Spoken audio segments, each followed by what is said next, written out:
Ville. À mes côtés, Vincent Vaudour, donc qui est notre adjoint en charge de l'attractivité. Je me permets juste de saluer le travail qui est mené aussi par Nevenka Canadier en lien avec Monsieur Jouenne et Madame Gillard, parce que c'est une continuité de la petite enfance au lycée et à la jeunesse.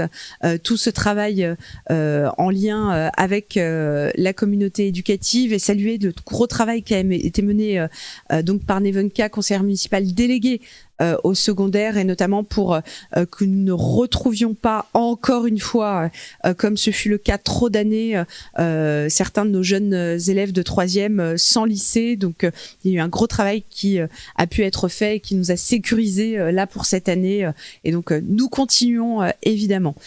Donc cher Vincent, évidemment des réponses que nous devons aussi apporter aux besoins de nos Châtillonnais, puisque l'idée c'est d'avoir une ville où il fait bon vivre, et donc de pouvoir aussi bien répondre à ces préoccupations en termes d'attractivité, d'emploi, mais aussi de commerce local. Cher Vincent, on nous parle depuis plusieurs mois, c'est Simon qui nous pose la question d'un système de livraison à vélo, et donc qui nous demande où ça en est.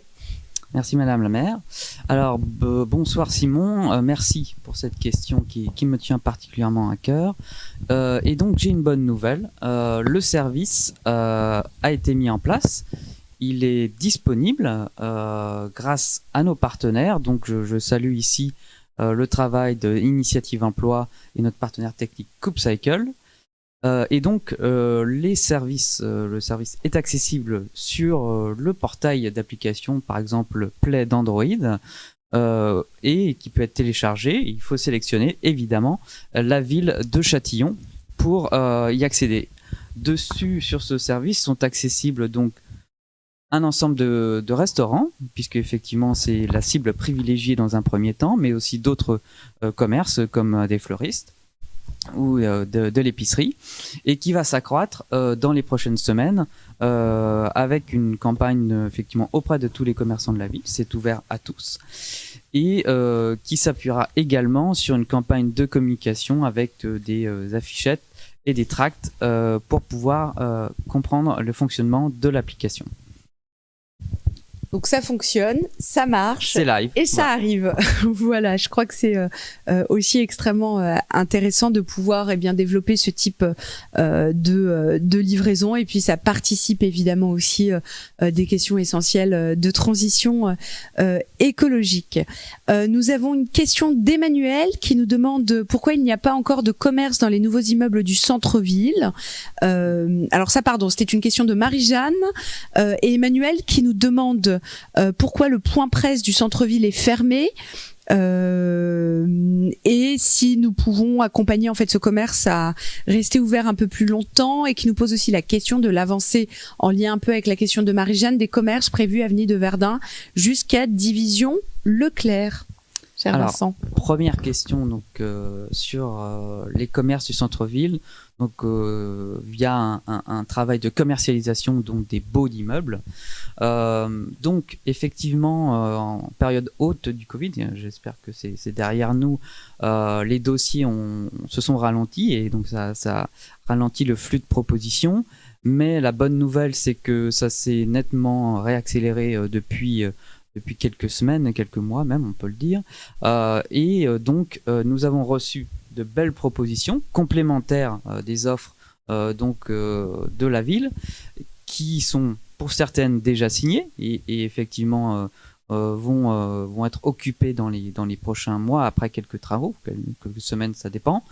Et d'ailleurs, certaines sont occupées, comme c'est déjà le cas sur Gabriel Péri.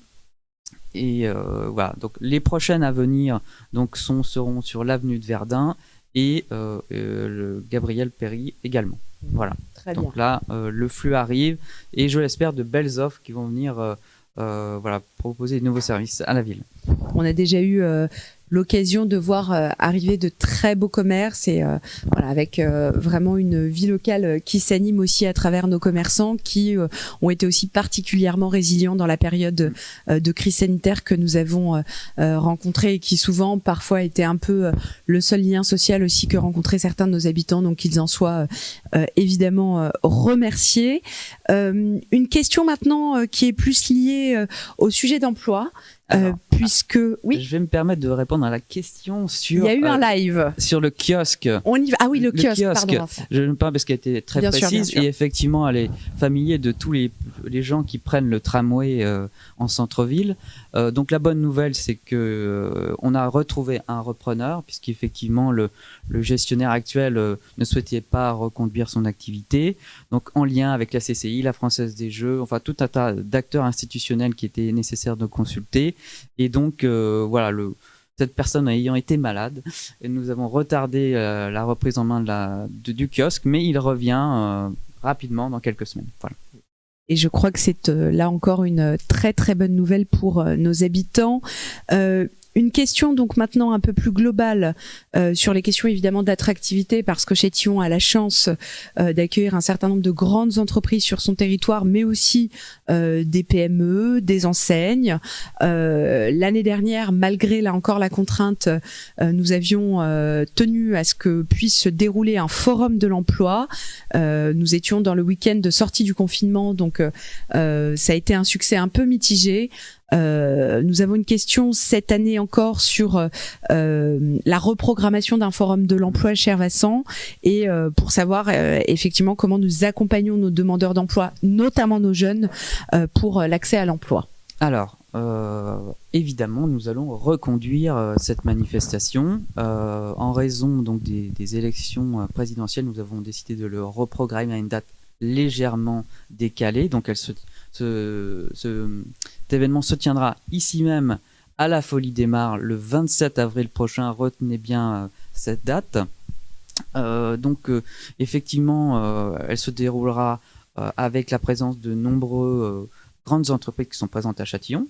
Voilà, Orange, SNCF, RATP nous ont déjà confirmé leur présence, mais aussi des offres importantes locales.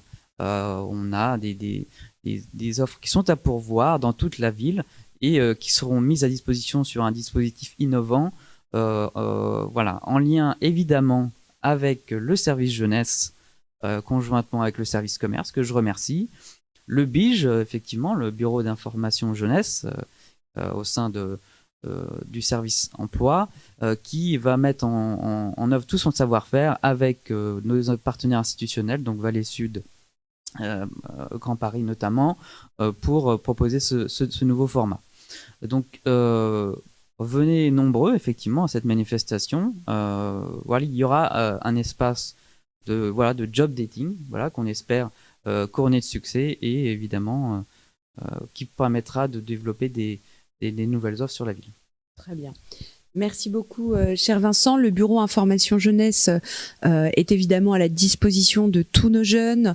Donc, il propose très fréquemment des entretiens avec des sessions très régulières pour pouvoir accompagner nos jeunes dans le cadre de leurs projets professionnels, dans le cadre de leur recherche d'emploi.